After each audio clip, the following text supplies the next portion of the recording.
FBI director pulled over by racist police and held at gunpoint, loses job shortly after. It was an ordinary morning for Marcus Howard. As the director of the FBI, he was used to the pressure and responsibilities that came with the job. He had spent years working his way up through the ranks, always striving to make a difference in the fight for justice and equality. Today, he was headed to a crucial meeting that would shape the future of national security, and like most mornings, he was focused on the task ahead. He left his home in Washington, D.C., in his usual attire, a sharp suit and tie, feeling the weight of his role. As he drove, the streets were quiet. The world seemed peaceful, just like it had been every other day. But little did Marcus know, this morning would take an unexpected and life-changing turn. As he was driving along the main road, he saw the flashing lights of a police car behind him. It was a routine traffic stop.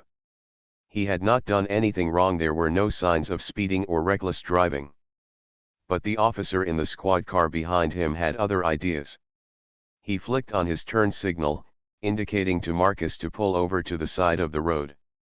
Marcus complied immediately. It wasn't unusual for him to be stopped now and then, though usually, it was just a matter of paperwork or a quick check. The officer approached the car with a stern expression.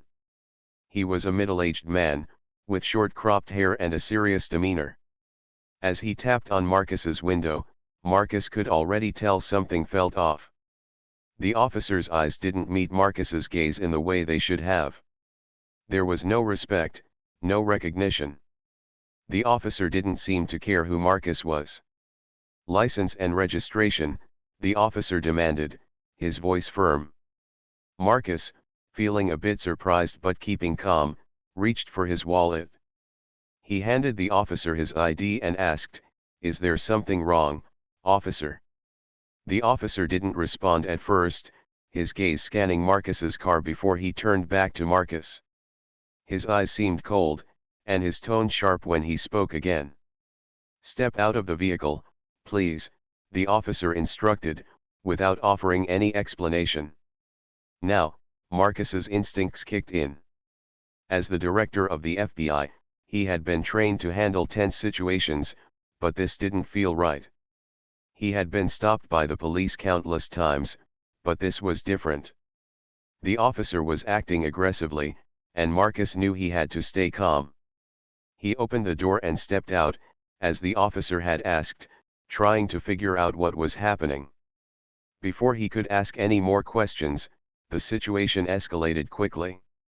More police cars arrived at the scene, and within moments, Marcus was surrounded by several officers, all of them shouting different commands at him. He tried to remain composed, explaining who he was, but the officers were too focused on their own actions to listen. They seemed intent on treating him as if he were a criminal, a suspect, despite the fact that he had done nothing wrong. "Stay down," one of the officers shouted, pushing Marcus roughly to the ground. The cold, hard asphalt scraped against his face. He could feel the rough hands of the officers as they cuffed him, pulling his arms behind his back. In a matter of seconds, Marcus Howard, the respected director of the FBI, was at the mercy of these officers, his hands bound and his dignity stripped away. He was stunned, unable to process what was happening. The officer who had initially pulled him over stood nearby, holding his gun at the ready. He had his finger on the trigger, and Marcus could hear his heart pounding in his chest. For a moment, it felt like everything had slowed down. The officer's eyes met Marcus's, but there was no recognition. No remorse. It was as if the officer didn't care who he was, didn't care about the life he had worked so hard to build. To him, Marcus Howard was just another black man pulled over by a cop, and that was all that mattered in that moment. "Get on your knees," another officer barked, and before Marcus could fully react, they had shoved him down, forcing him to kneel on the cold pavement. Everything was happening too fast. Marcus's mind raced as he tried to comprehend why this was happening. He was the director of the FBI, a man who had spent his life fighting against injustice. How could this be happening to him? Why were these officers treating him like a criminal, when all he had done was drive down a public street? The situation only grew more intense. More officers arrived on the scene, and Marcus was surrounded. He could feel the weight of the gun still trained on him. His heart beat faster, and he struggled to maintain his composure. He knew that this was dangerous. One wrong move, one misunderstood gesture, and things could spiral out of control. But despite everything, Marcus remained calm. He repeated his position, his identity, his job. He even showed them his badge, but it didn't matter. The officers didn't seem to care who he was. To them, he was just another black man who needed to be restrained. After what felt like an eternity, the officers slowly began to back off. Marcus remained on his knees, his mind still reeling from the experience. One of the officers approached and helped him to his feet. They didn't apologize. They didn't explain themselves. They simply told him that he could go. No charges were pressed, no reason given. Marcus could only watch as the officers returned to their squad cars and drove away, leaving him alone on the side of the road. He stood there for a long time, his body still shaking from the experience. His mind was a blur, filled with confusion, anger, and disbelief. How could something like this happen to him? He had spent his life working to fight for justice, equality, and fairness, and yet he was treated like a criminal, simply because of the color of his skin. Marcus sat in his car for a long time, trying to process what had just happened. It wasn't just a random encounter, it was a wake-up call. It was a stark reminder of the realities that black men and women faced every day. It wasn't just about him. It was about a broken system, a system that had failed him and countless others. And as he sat there in silence, he knew that things would never be the same again. His life had changed in ways he couldn't yet understand, and the world would soon see the full impact of this moment. The days after the incident felt like a blur for Marcus Howard. He had never imagined that something like that could happen to him. As the director of the FBI, he had always been in control, always ready for anything that came his way. But this was different. The officers had pulled him over, treated him like a criminal, and held him at gunpoint, all because of his race. It was a reality that Marcus had known existed, but never thought he would experience firsthand. The media got wind of the incident quickly, and soon, the story was everywhere. The headlines screamed about the FBI director being held at gunpoint by police officers, but the truth was far more complicated than that. The press didn't care about the nuances or the details. They only cared about the drama, the shock value. They wanted a story, and they had it. But for Marcus, this wasn't just a story. This was his life, his career, and his integrity at stake. At first, Marcus tried to remain calm. He issued a public statement, explaining that he had been wrongfully detained, that he had done nothing to deserve the treatment he had received. He called for an investigation into the officers' actions, wanting to make sure that what had happened to him wouldn't happen to anyone else. But even as he spoke, Marcus could feel the walls closing in on him. The public wasn't as supportive as he had hoped. Some people believed him, of course. They recognized that what had happened to him was a direct result of the systemic racism that still plagued many parts of society, including law enforcement.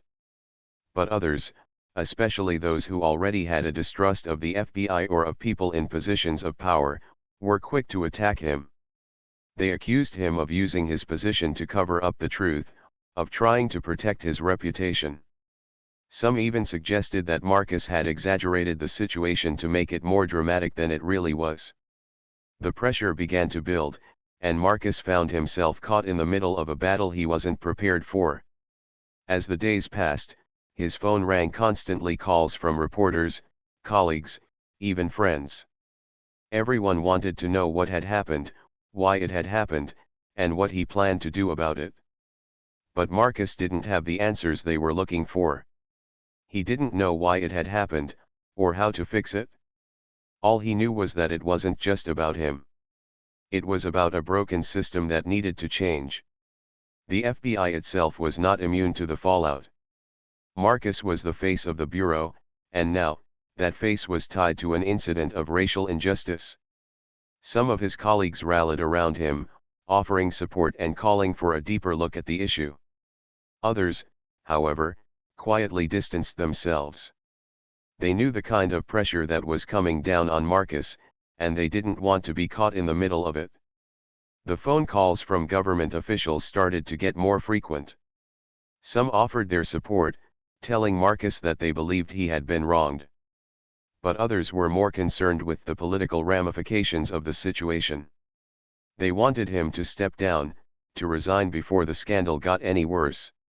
The pressure from within the government was mounting, and Marcus found himself torn between doing what was right and protecting his career.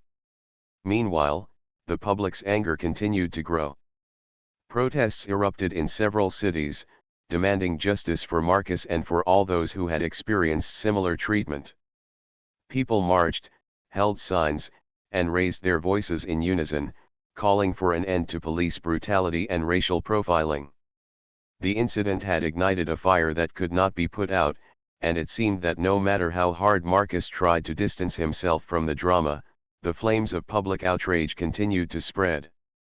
As the days turned into weeks, Marcus began to feel the weight of it all.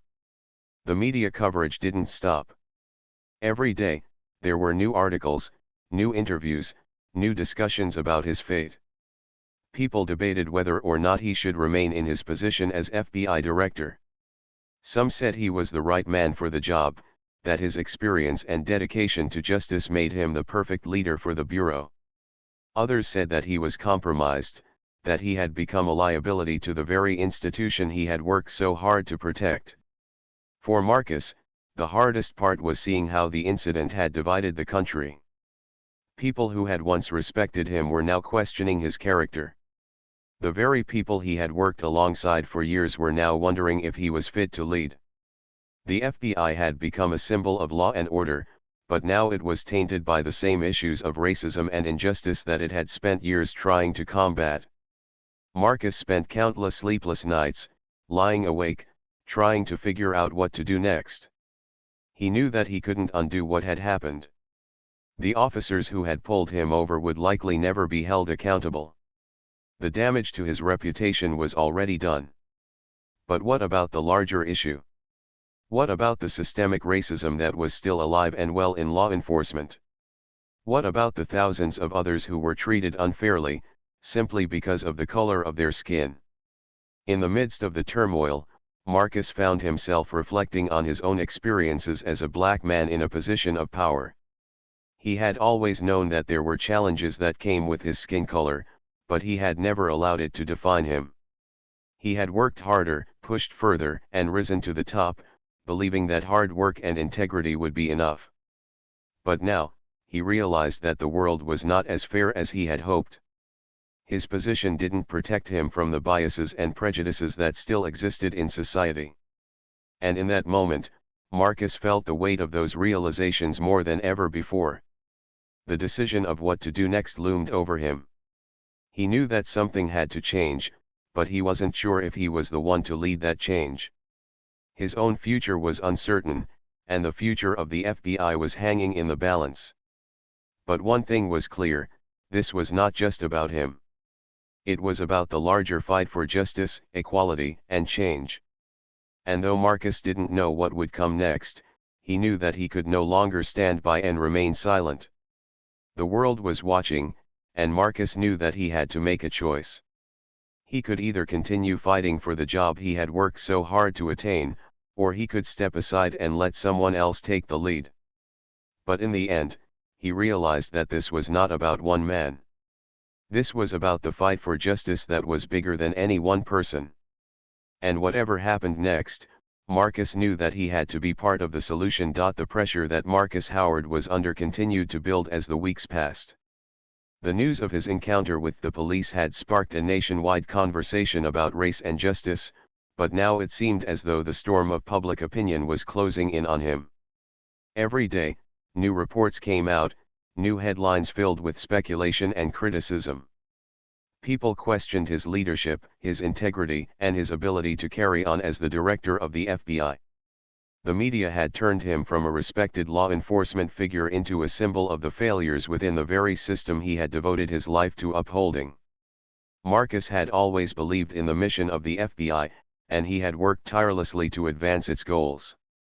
He had spent his career fighting for justice, for fairness, and for the protection of the law. But now, it seemed as though the law, the very system he had sworn to uphold, had failed him. He had been subjected to a public humiliation that no one could have predicted. The trust he had built over his years of service was now in jeopardy, and he found himself at a crossroads. He had always known that race was a sensitive issue in America. He had seen the struggles, the protests, the anger that boiled over in certain communities. As a black man in a powerful position, Marcus had understood that his success in the FBI was not just a reflection of his abilities, but also of the barriers he had to overcome. But he had never expected that his position would be used against him in such a public way. As he sat in his office, his mind raced. He felt the weight of the responsibility he carried not just to the FBI, but to the nation, to the people who had trusted him. How could he fix this? How could he restore the faith that had been shaken by his encounter with those police officers? It seemed like there was no easy answer, no quick solution. He had spent his career working to build trust, but now that trust was crumbling before his eyes. The phone rang, pulling him out of his thoughts. It was a call from a close colleague, someone he had worked with for years. The conversation was tense. His colleague expressed concern, saying that the pressure was mounting within the bureau. "Marcus, there are whispers. People are starting to doubt your ability to lead. There's talk of resignations, and if things don't change soon, you could be asked to step down." Marcus felt his heart sink. The thought of resigning never crossed his mind. He had worked too hard, sacrificed too much to let it all slip away because of one incident. But as the words sank in, he realized that the situation was more complicated than he had imagined. The Bureau was facing its own internal challenges, and the last thing it needed was a leader who couldn't navigate through a crisis. Was he really the right person for this moment? After the phone call ended, Marcus took a long walk around the office building. He needed some space to think, to process everything that had happened. The faces of the people who had supported him, the colleagues who had stood by him in tough times, now seemed distant. He couldn't help but wonder if they still had his back, or if they, too, were beginning to question his leadership. The pressure of being watched by the public, the media, and even his own staff, was overwhelming. Everywhere he went, people whispered, pointed, and judged. The simple act of walking down the hallway felt like a performance, every step scrutinized, every word analyzed. Marcus had always been a strong, resilient person, but now he felt like a man trapped in a cage of expectations. No matter what he did, it seemed like the weight of the world was on his shoulders. Meanwhile, the FBI's image was also under attack.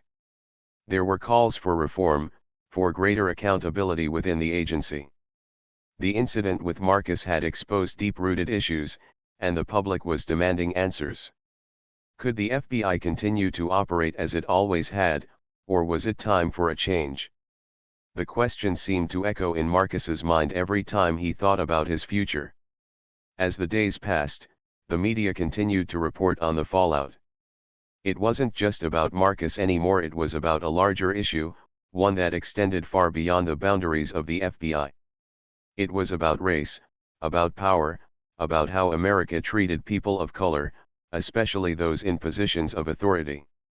The more the media delved into the story, the more it became clear that Marcus wasn't just a victim of a single bad encounter with the police. He was a symbol of something much larger. In private moments, Marcus began to feel the emotional toll of everything. He found himself asking questions he had never considered before. Was he a part of the system that needed to change? Was his position, his power, A part of the problem? He had always believed in the idea of reform, in the need for law enforcement to be held accountable. But now, it was as though the mirror had turned on him. The system he had spent his life fighting for was now the very system that was turning its back on him.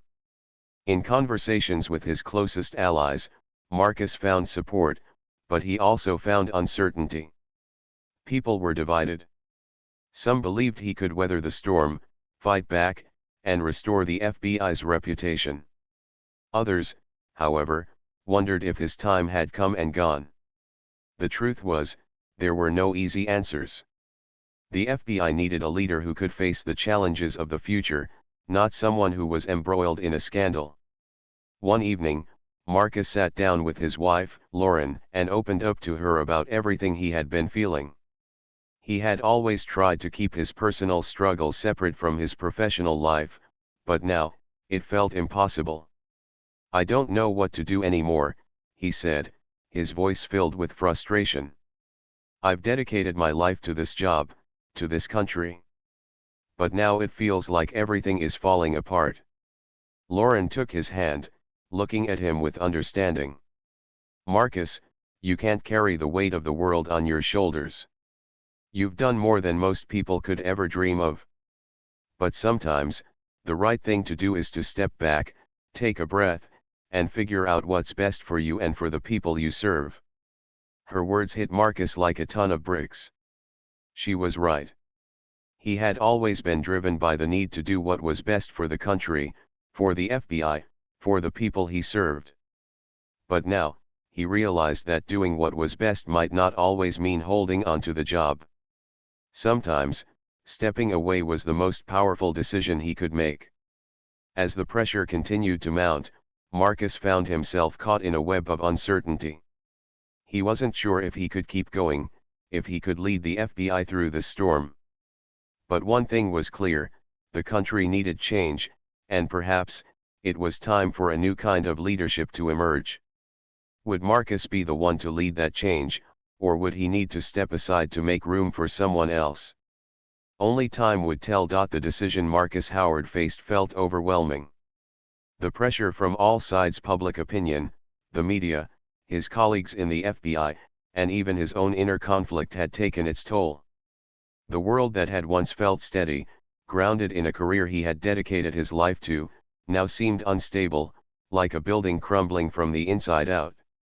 He had worked tirelessly to climb the ranks, believing in the mission of justice, fairness, and equality. But now, all of that was at risk. His career, his reputation, and his sense of self were hanging in the balance. He spent long hours reflecting on his position, his purpose, and his future. The weight of the situation pressed down on him like a heavy cloud. Every moment seemed to carry the possibility of change, and yet, there was no clear path forward. Marcus had always believed in doing what was right, but the right decision was now clouded by uncertainty. Could he continue leading the FBI through the storm, or was it time for someone else to take charge? The phone rang again, its shrill sound cutting through the silence of his office. This time, it was a call he had been dreading, one from the Attorney General.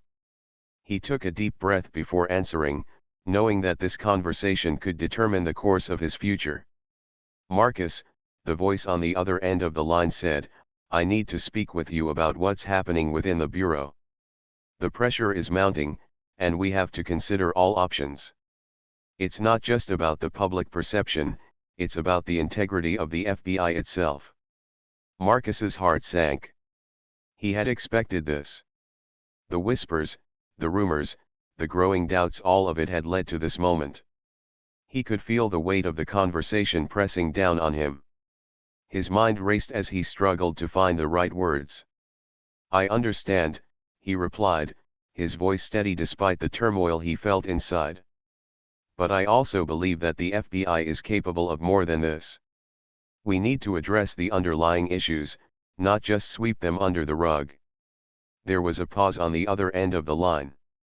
"I agree, but the question is, can you continue to lead in this environment? The situation has become too polarizing. People are questioning your leadership, Marcus. You have to understand that the Bureau's credibility is at stake. The words stung, but Marcus knew that they were true. The FBI, once a symbol of authority and trust, had become a battleground for broader issues of race and justice. He had always prided himself on his ability to handle difficult situations, but this was different. This was personal. This was a battle for something deeper than just his job. It was a battle for the values that the FBI, and the country, stood for. After a long conversation, the Attorney General offered Marcus an ultimatum: either he would resign voluntarily, or the Department of Justice would force his resignation. The choice was his, but in reality, Marcus knew that there was no real choice at all.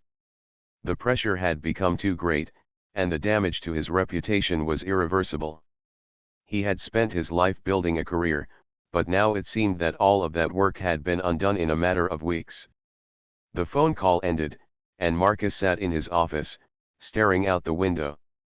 The skyline of Washington, D.C., stretched out before him, but everything seemed distant, as if he were seeing the world through a foggy lens. He had always believed that his role in the FBI was about more than just enforcing the law. It was about upholding the ideals of justice, fairness, and equality. But now, those ideals felt like they were slipping away. His mind wandered back to the day of the incident. He remembered the officers' faces, their cold eyes, the way they had treated him like a criminal. He had always known that racism was a problem in America, but he had never expected to experience it so directly. It was one thing to read about it in the news, to hear about it from others, but it was something entirely different to live through it himself. The shock, the disbelief, the anger, it all came rushing back in waves. As the days passed, the media coverage continued to intensify. Stories about Marcus's encounter with the police were plastered across every news outlet. Social media erupted with opinions, many of them divided. Some supported Marcus, acknowledging the unfairness of the situation and calling for change within the police force. Others attacked him, accusing him of using his position to manipulate the public and distract from his own failures. The stress was unbearable. Marcus found himself questioning everything he had worked for. Was it all worth it? Had his efforts to fight for justice been overshadowed by this one incident? The constant barrage of criticism, the endless debates over his ability to lead, it all seemed to blur together, leaving him exhausted and emotionally drained. One afternoon, Marcus was called into a meeting with his closest advisors at the FBI. The room was filled with people who had worked alongside him for years, people he trusted. But even in the familiar surroundings of his own office, he could feel the tension in the air. No one knew what to say. Everyone was waiting for him to make the next move. "Marcus, we need to talk about the future," one of his senior advisors said. "The Bureau's image is on the line, and we need to decide how to move forward. The public is demanding accountability, and we need a leader who can guide us through this crisis." Marcus took a deep breath. He had always prided himself on being a strong leader, someone who could steer the ship through rough waters. But this was different. The storm he was facing wasn't just about policy or strategy. It was about identity, about race, about the very core of what America stood for. He had spent his career fighting for a system that was supposed to protect everyone equally, but now he was seeing firsthand how deeply flawed that system was. "I understand," Marcus replied, his voice quiet but firm. "But I need to be honest with all of you. I'm not sure if I can lead the FBI through this anymore. The trust has been broken, and I don't know if it can be repaired." The room fell silent.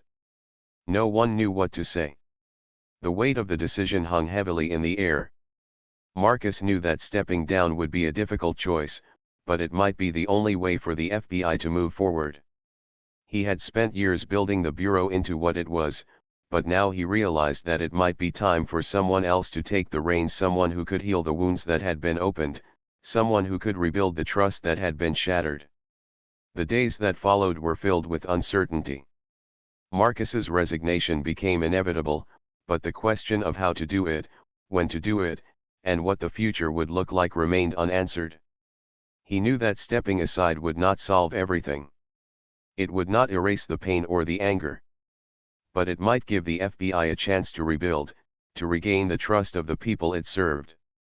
As Marcus prepared to make his final decision, he realized that his journey was far from over. The work that needed to be done, the change that needed to happen, would not come from one person alone.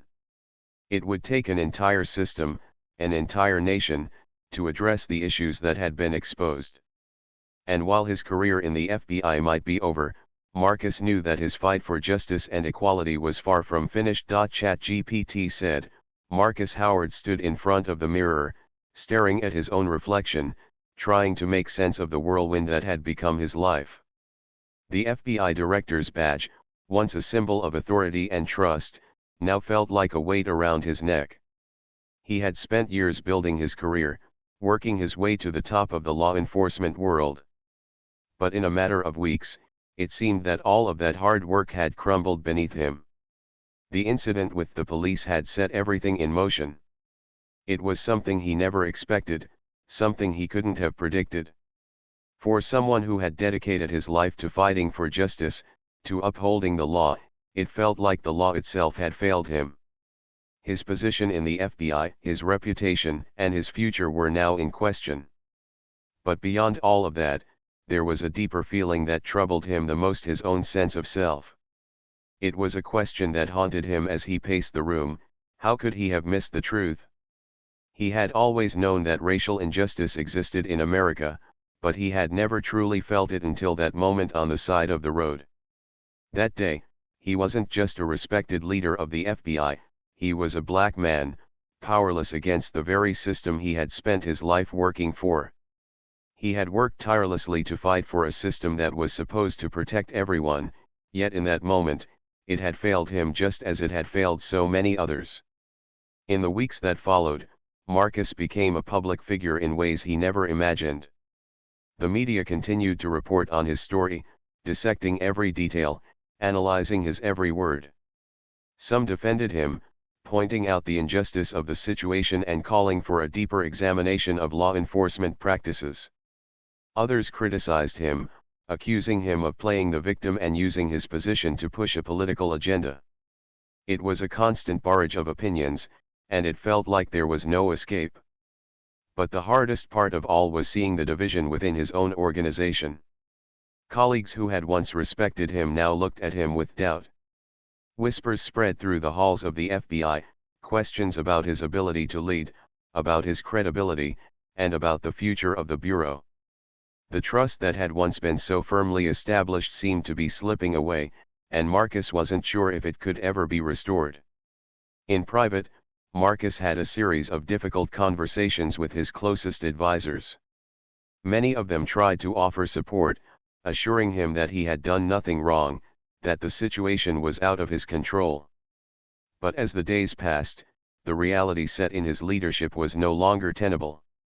The pressure was too great, and the damage to the FBI's reputation had been done. There were discussions about his resignation, about whether it was the right choice for both him and the Bureau. Finally, after much reflection, Marcus made the decision. He would step down as FBI director. It wasn't a decision he made lightly. It felt like the end of an era, the end of a chapter he had worked so hard to write. But deep down, Marcus knew that it was the right thing to do. The Bureau needed someone who could guide it through the storm, someone who could restore its credibility. And while Marcus had always believed that he was that person, he now realized that sometimes stepping aside was the most courageous thing a leader could do. The announcement of his resignation was met with mixed reactions. Some hailed it as the right choice, praising Marcus for his integrity and his willingness to step away for the greater good. Others saw it as a sign of weakness, a failure to stand up for himself and the principles he had spent his life fighting for. But in the end, it didn't matter what the public thought. Marcus knew that he had made the right decision for himself and for the FBI. In the months that followed, Marcus focused on his personal life and his future. He spent more time with his family, reconnecting with the people who had always been there for him. The emotional toll of the past few months had left him drained, and he needed time to heal. But even as he took time for himself, he knew that the fight for justice was far from over. The issues that had been brought to light during his resignation were not going away. In many ways, they were just beginning. Marcus began speaking out more publicly, using his platform to address the need for police reform, for accountability, and for an honest conversation about race in America. He knew that change wouldn't happen overnight, but he was determined to be a part of it. The FBI, the very institution he had spent his career building, had its flaws. But Marcus believed in its potential for growth, for change, and for the betterment of society. It was a belief that drove him forward, even as he faced the consequences of his own past decisions. Through his speaking engagements and public appearances, Marcus became a leading voice in the conversation about law enforcement reform. His story became a symbol of the need for systemic change, not just within the FBI but across all levels of law enforcement. People listened to him not just because of his position, but because of his personal experience, because he had been a part of the system and had seen firsthand the cracks that ran through it. But Marcus's journey wasn't just about public speeches and appearances. It was also about his own personal growth. He had spent years climbing the ladder of success, believing that his position in the FBI would protect him from the realities of racism and injustice. But now, he understood that the fight for justice wasn't about one person or one institution. It was about a larger movement, a movement that required every person to stand up and speak out. As time passed, Marcus found a new sense of purpose. His career in the FBI may have ended, but his journey was far from over. He had learned that leadership wasn't just about holding a title or position, it was about having the courage to do what was right, even when it meant stepping away from the spotlight. And while the world may have expected him to be a victim of the system, Marcus Howard had turned his pain into a powerful catalyst for change. Marcus's story became one of resilience, not just as a leader, but as a man who refused to let the weight of his experiences define him. He knew that change would take time, but he was committed to being a part of that change, no matter where the path led him. And in the end, Marcus Howard's journey was a reminder that even in the face of adversity, there is always a chance for redemption, for growth, and for a better